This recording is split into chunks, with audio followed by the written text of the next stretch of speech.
Okay guys, we're back again. Like we have just seen there, that's the first E above middle C. We played 3 times. Then we move on to a G, F, E.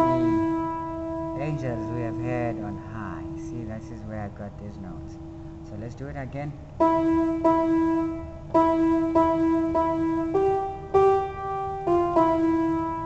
Right, and then we start again. So that note there, it's a D, first D above middle C. Then back to E, to that G there. So let's do that thing all together.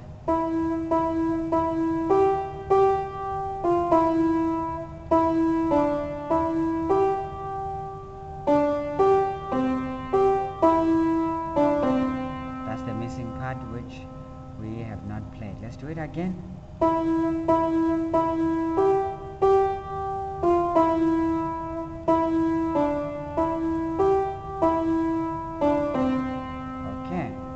So you see, by knowing the rhythm of the song and just seeing those notes, they will guide you by their sound as to how do you play them into that rhythm of the song. Okay, let's look at that bass clef. Looking at those notes there, when they are stacked together like that, it means you are playing them all together. It's a chord. So if we look at the first note there from the bottom, it's on the second line, which we identified as C from all cars, eat gas. So cars, it's a C, eat for the E, gas for the G, so it's C, E, G. But what is that C? That is the first C below middle C. So knowing where middle C is, then we play the E. Okay, we're playing like that E there, and then we play the play the C, E, G. Okay, so you hit that chord like that together, and then when we look at the next line there, it's on the lines. So the very bottom line we identified as the second G below middle C. So it's G, B, D, like that. So this is how it sounds, and then you play that one once, and then you go back to that C, E, G again, C, E, G again. Okay, so this is how you play them.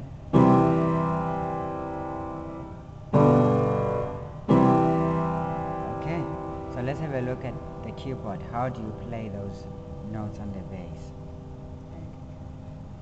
Okay, so this is our middle C, and then this is the very first C below middle C. Then we're going to play them like that according to that note, those notes on the keyboard. So we play that, and then we go to play G, B, D, as was shown on the music. Then we just sort of, and then back to the C. So you start there.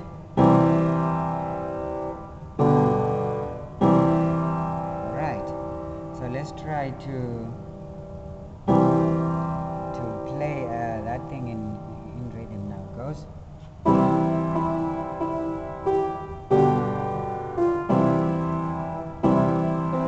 Oh, sorry. Let's do it again.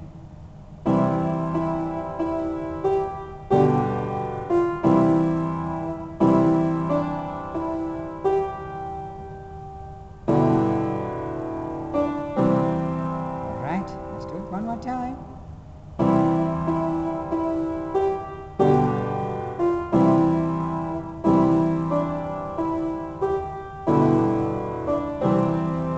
Alright, that's how you can use the music which you see by listening to the song and knowing how to place your fingers on the keyboard and on the right positions. Alright, that should do for the application of those notes. Always identify note heads in music. Where are they placed on the music stuff? Okay, and then now this takes us to our next section here, whereby we said we used ledger lines to extend the stuff, and I'm just going to add a little bit more details on how all this works. Okay, so let's look at ledger lines now in the vicinity of the middle C. See that space in between the two staves, the treble and the bass? You can still extend the stave in that region as well. So you may want to know how would those notes be called, and how would you know which stave is being extended.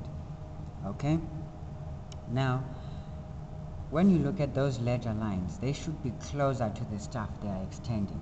The closer they are to that stave, the chances are that stave is the one being extended, meaning that those notes, although they may not be off the bass clef, you will play them with the left hand most of the time. Okay, if the treble clef staff is the one that is extended, then you play those notes as you would play with the right hand. Okay, so let's look at the bass clef there at the bottom. Yes, and we can see there we have 3 ledger lines which are extending the bottom step because they are closer to it and they are farther from the top step. So this is the one that we're extending. So when we extend the step, the very first line there is going to be our middle C. Okay, always when you extend the bass clef staff, the very first ledger line is the middle C line. Okay, and then it goes on to an E and a G, and if you're looking at those two specifically, those are on there.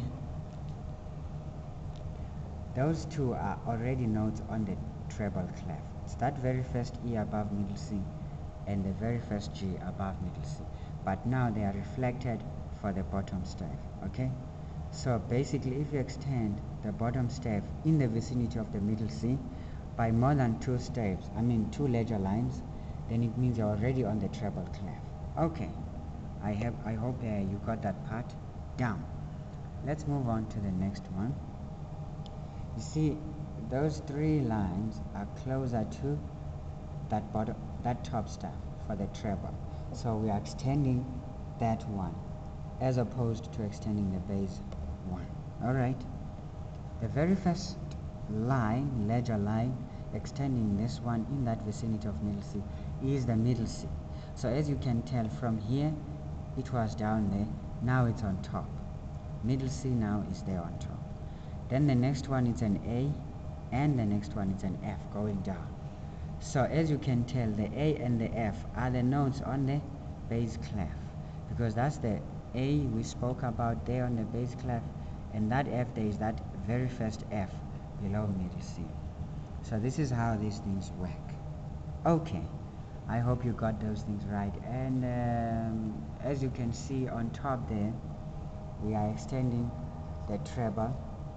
On top it's ACE, now we can show it nicely there. And going down to the bass clef, we're going to be skipping about, sorry for that. It's ACE as well from the bottom going up. Okay, that's the story. Now let's look at something which we didn't speak about. You see there's a line there dividing those top staves and the bottom staves into smaller chunks. So that line is called a bar line. Alright, it's a bar line. Some people talk about the first bar or first measure or whatever. So this is a bar line. It divides the staff into measures, because now the space, now those little chunks which are divided for by that bar line are what we call measures. So that's the first measure, the second measure. Okay, that whole space. Same applies as you go down on the bass clef. That very first part there is going to be the first measure, and the second part is going to be the second measure. And at the end of a piece or a phrase of music, we have a double bar line. There are 2 bar lines, they're closer together, we call it a double bar, and that signifies the end of a piece, as in the end of the whole piece, or the end of a phrase. Usually an intro section would end with that thing before you go into the song. Okay, that's all there is to say about that. Otherwise it's not really a big deal. Now let's have a look at accidentals quickly. how do they work? Okay, accidentals basically is either a sharp or what we call a flat. Okay, as in when you see it in writing, it's a C sharp. You first identify the note, then you write the sharp after the note. And you go to the flat, you do the same. You write the note name before the flat. Otherwise, D flat and C sharp is one and the same note, which I showed there, and we call those enharmonic notes or tones because they have two names saying the same thing. Let's have a look at the piano keyboard and see what that is. So if you're looking at a C, when you sharpen it, you call it a C sharp. Or you're looking at a D, when you flatten it, it's that very same note, so it's a D flat. So it's both D flat and C sharp. So it's an enharmonic note. So these accidentals, they modify the notes on the staff, as you have seen.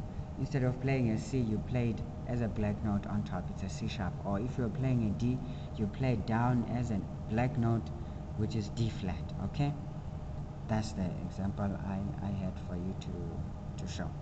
Now, the specific arrangement of accidentals at the beginning of a music piece is called what we refer to as the key signature, meaning that it identifies a particular key you will be playing that song in. Okay, hope that is clear. I will give examples shortly of what I'm talking about. And the last accidental you are going to ever come across is what we call a natural. It's like this. Okay, it's a natural, and this one reverses whatever a flat or a sharp was doing. So if you played a note previously as a sharpened note, then when you see this before that note again in the next line, then it means you're going to play it as a natural.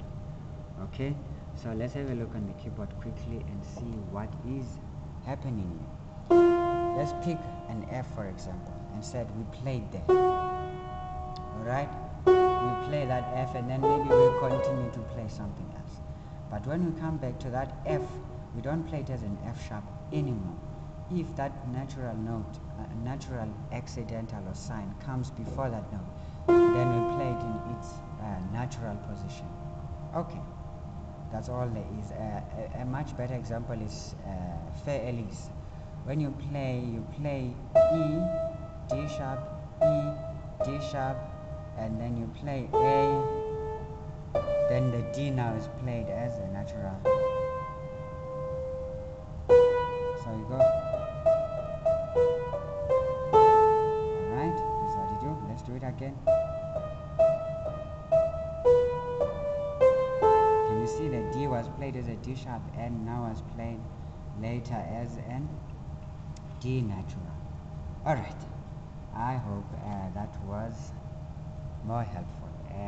We are going to stop this video here now, and I will try to use some more identifiable music pieces to rather apply this information we have learned in such a short piece of time. Okay.